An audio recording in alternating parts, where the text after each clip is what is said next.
皆様こんにちは。今回は Google 認証システムアプリを利用して Twitter のログイン認証を設定する方法をご紹介させていただきます。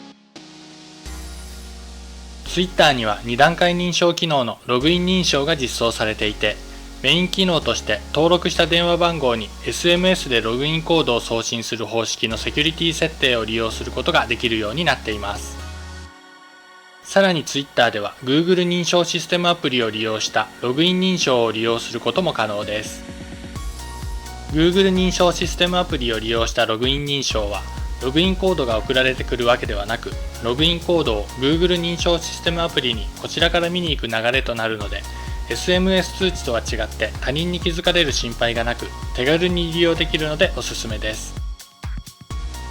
Twitter で Google 認証システムアプリを利用したログイン認証を設定する前に、事前に Twitter のログインリクエスト認証を設定しておくことと、スマートフォンに Google 認証システムアプリをインストールしておいてください。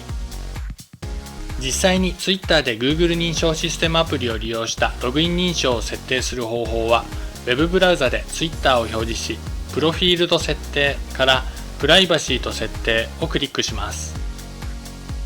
表示されたユーザー情報ページのセキュリティカテゴリーにあるコード表示アプリを設定をクリックします。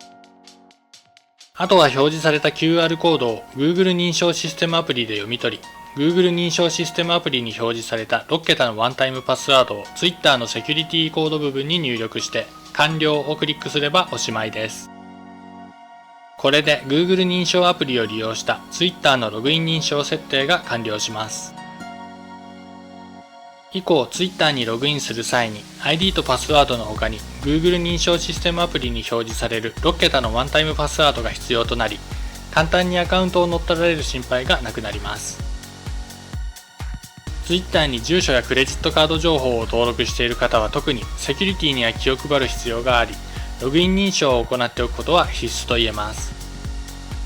アカウントを乗っ取られてしまってからでは遅いので、ぜひ今回の内容を参考にしてログイン認証を設定しておいてください。以上、Google 認証システムアプリを利用して Twitter のログイン認証を設定する方法のご紹介でした。